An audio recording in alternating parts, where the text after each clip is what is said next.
نحمده ونصلي على رسوله الكريم اما بعد فاعوذ بالله من الشیطان الرجیم بسم اللہ الرحمن الرحیم۔ آج میں آپ کو رمضان المبارک اور قرآن کے تعلق کے متعلق کچھ باتیں ذکر فرماؤں گا۔ رمضان اور قرآن کا تعلق آپس میں کیا ہے؟ رمضان المبارک کے ساتھ جس طرح روزہ اور قرآن کریم دونوں کی خصوصی تعلق ہے، اسی طرح آپس میں بھی ان دونوں عبادتوں کو ایک دوسرے کے ساتھ بہت گہرا تعلق اور مناسبت ہے۔ یہ دونوں عبادتیں یعنی روزہ اور قرآن کریم کئی خاصیتوں میں مشترک ہیں۔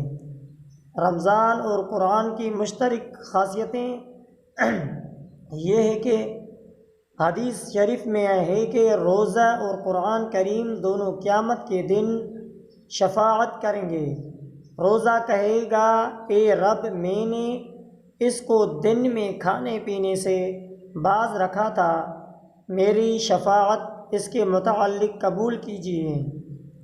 اور قرآن پاک کہے گا، میں نے اس کو رات کو جگایا تھا، اسی لیے میری شفاعت قبول فرمائیے۔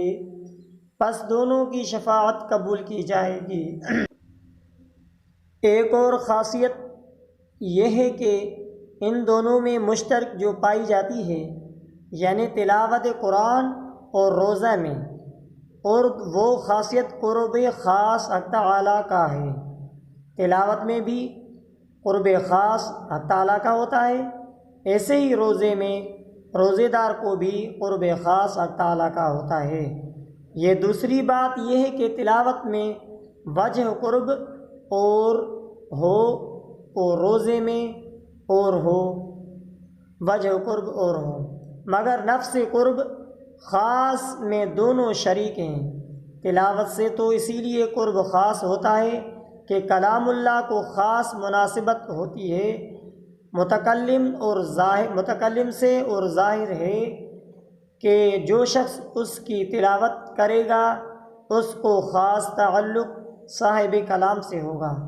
اس کی مثال ایسی ہے جیسے کسی نے کوئی دیوان وغیرہ تصنیف کیا ہو اور ایک شخص کو دیکھا کہ وہ اس کے دیوان کو پڑھ رہا ہے، مصنف کو اس کے ساتھ خاص تعلق پیدا ہو جائے گا، خواہ وہ پڑھنے والا کلام سمجھتا بھی نہ ہو۔ جب بھی اس کے ساتھ خاص محبت ہوگی اور اس کے طرف خاص عنایت مبذول ہوگی۔ اسی کے متعلق امام احمد بن حنبل رضی اللہ تعالیٰ عنہ کا اللہ تبارک و تعالیٰ کے خواب میں دیکھنا، اللہ تبارک و تعالیٰ کو خواب میں دیکھنا۔ امام احمد بن حنبل رحمۃ اللہ علیہ نے حق تعالیٰ سبحانہ کو خواب میں دیکھا، عرض کیا کہ اے اللہ، وہ کون سا عمل ہے جو آپ سے زیادہ قریب کرنے والا ہے؟ ارشاد ہوا کہ وہ عمل تلاوت قرآن کریم ہے۔ آپ نے عرض کیا کہ سمجھ کر یا بلا سمجھے؟ ارشاد ہوا سمجھ کر ہو یا بلا سمجھ ہو۔ راز اس میں یہ ہے کہ مصنف اپنے کلام کے پڑھنے سے خوش ہوا کرتا ہے، پس جب بندہ تعالیٰ کے کلام کو پڑھے گا تو اللہ تعالیٰ خوش ہوں گے۔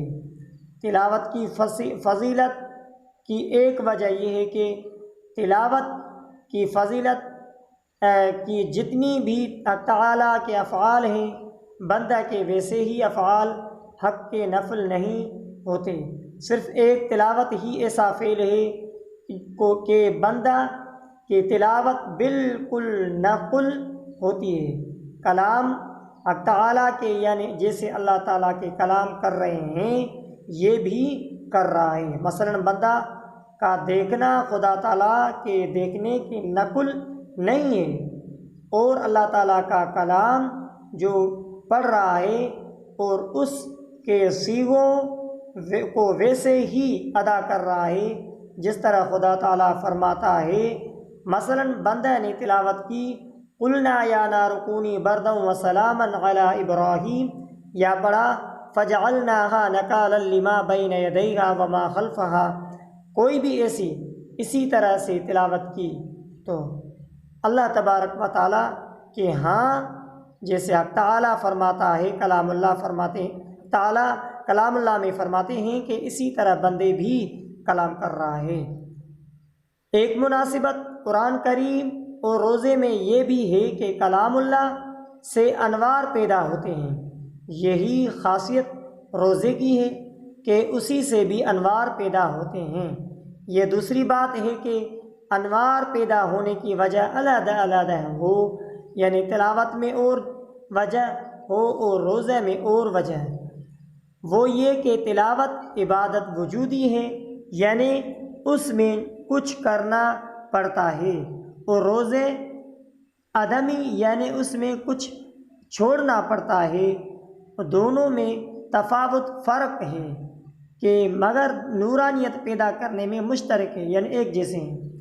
روزے سے نور پیدا ہوتا ہے، چنانچہ روزہ سے نور اس طرح پیدا ہوتا ہے کہ کھانے سے قوت بہیمہ میں ترقی ہوتی ہے، اور نار شہوت بھڑکتی ہے، یعنی شہوت بھڑکتی ہے، اور اس کا غلبہ مخالفت ہے نور کی۔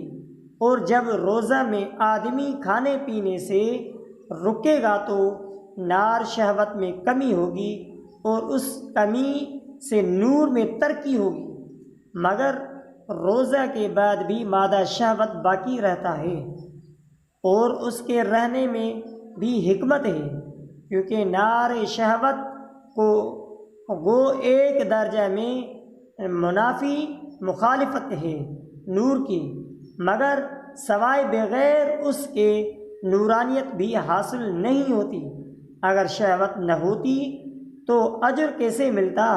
کیونکہ نہ مرد خنثی کا زنا سے رکنا کوئی کمال نہیں، اور نہ اس کو زنا سے بچنے پر کچھ ثواب ہے، پس اجر کے لیے مادہ شہوت ہونا چاہیے۔ شہوت کی مثال ایسی ہے کہ حمام میں خس سے آگ جلتی ہو کہ وہ ایک درجہ میں پانی کے لیے ضرر کی چیز ہے، مگر پانی کے اندر اس سے حرارت و نورانیت آ گئی۔ اگر آگ نہ ہو تو حرارت و نورانیت کیسے آئے؟ اور یہ نورانیت آئی کیسے؟ یہ آڑ کی وجہ سے آئی کہ پانی اور آگ میں ایک آڑ حائل ہے۔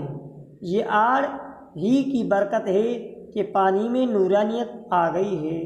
اسی طرح نار شہوت گو ایسی چیز ہے کہ بعض مرتبہ نار شیطانی کے طرف پہنچا دیتی ہے، لیکن تقویٰ کی آڑ سے اگر اس کی حفاظت کی جائے تو اسی سے نورانیت بھی پیدا ہوتی ہے۔ خلاصہ یہ ہے کہ روزے میں ترک باعث ہے نور کا، اور تلاوت میں وجود سبب ہے نور کا۔ دعا اللہ تبارک و تعالیٰ سے ہم نے جو کہا قبول مقبول فرمائے۔ وآخر دعوانا ان الحمدللہ رب العالمین۔ اگر آپ نے ہمارا یوٹیوب چینل سبسکرائب نہیں کیا تو سبسکرائب کریں، شیئر کریں، بیل آئیکن کو ضرور دبائیں۔